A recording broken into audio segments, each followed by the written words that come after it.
کی اور شہادت امیر مسلم علیہ السلام کی لائف ٹرانسمیشن کے ساتھ آپ کی خدمت میں حاضر ہوں۔ آج 20 جولائی نو ذی الحجہ ہے اور منگل کا روز ہے۔ پروردگار کی بارگاہ میں دعا گو بھی ہوں اور پر امید بھی ہوں کہ پوری دنیا میں آپ جہاں کہیں بھی ہوں گے صدقے میں محمد والے محمد علیہ السلام کے خیر واقع ہوں گے۔ ناظرین، آپ کے علم ہے کہ نو ذی الحجہ شہادت امیر مسلم سفیر امام حسین المظلوم کے تاریخی حوالے کے ساتھ جو ہے وہ منائی جاتی ہے، اور آج یوم عرفہ بھی ہے۔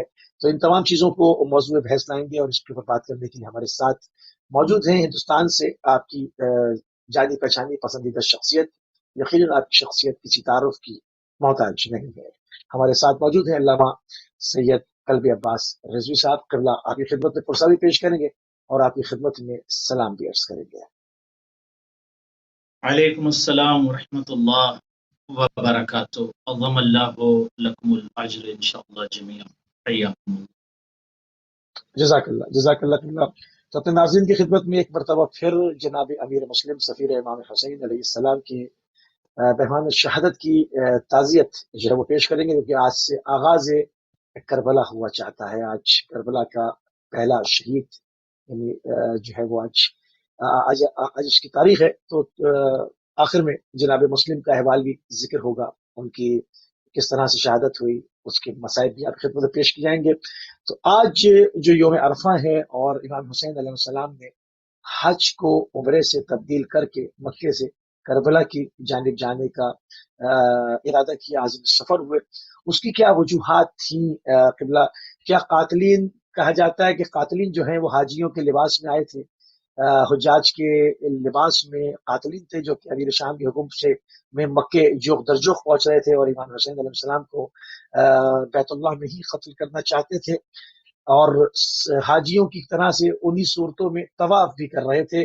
تو یقیناً علم امامت سے امام یہ سب دیکھ رہے تھے، تو کیا یہ وجہ تھی جو امام نے کربلا جانے کے لیے عازم سفر ہوئے؟ اس پہ ذرا روشنی ڈال دیں۔ اعوذ باللہ السمیع العلیم من الشیطان اللعین الرجیم، بسم اللہ الرحمن الرحیم، وصلی اللہ علی سید الانبیاء والمرسلین وعلی الطیبین الطاہرین المعصومین، اما بعد۔ حاضرین، ناظرین، مشارکین، مشاہدین، مشترکین، مستمعین، سلام علیکم ورحمۃ اللہ وبرکاتہ۔ عظم اللہ لکم الاجر وتقبل اللہ اعضاکم انشاءاللہ۔ جزاک اللہ۔ مظلوم کربلا امام حسین علیہ السلام مدینے سے 28 رجب کو نکلے ہیں، اور یہ بات بالکل واضح ہے، اظہر من الشمس ہے کہ معصوم اور امام کو پروردگار عالم علم عطا کرتا ہے۔ جس بنیاد پر معصوم اپنے علم کا سہارا لے کے یا علم غیب کے ذریعے سے اسے علم ہوتا ہے کہ کیا ہونے والا ہے، لیکن پوری دنیا کے افراد کے پاس علم غیب نہیں ہوتا۔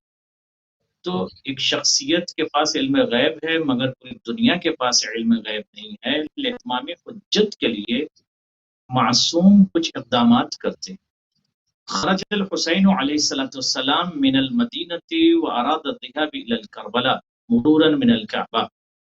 امام حسین مدینے سے نکلے ہیں، نکلنے کے بعد جب امام نکل رہے ہیں اس وقت امام نے عالمی ایک منشور کا اعلان کیا، اپنے سفر کا ہدف اور مقصد اور آبجیکٹو کو دنیا کے سامنے پیش کرتے ہوئے یہ بتایا کہ اننی لم اخرج ولا قطرا ولا مفسدا ولا ظالما بل انما خرجت لطلب الاصلاح فی امتی رسول اللہ صلی اللہ علیہ وآلہ وسلم، امر بالمعروف وانہا عن المنکر۔ مظلوم کربلا نے زبدتاً خلاصتاً، اگر اس پر ہم بات کریں گے تو وقت بہت زیادہ جائے گا، لیکن خلاصتاً اس قول کے مطابق اگر دیکھیں تو مظلوم کربلا نے جہان بشریت کو یہ پیغام دیا کہ میں جاہ و حشم کے لیے، تخت و تاج کے لیے، حکومت کے لیے یا سلطنت کے لیے نکل نہیں رہا ہوں، بلکہ اپنے نانا کی امت میں نیشن میں اصلاح اور امپرومنٹ کے لیے نکل رہا ہوں۔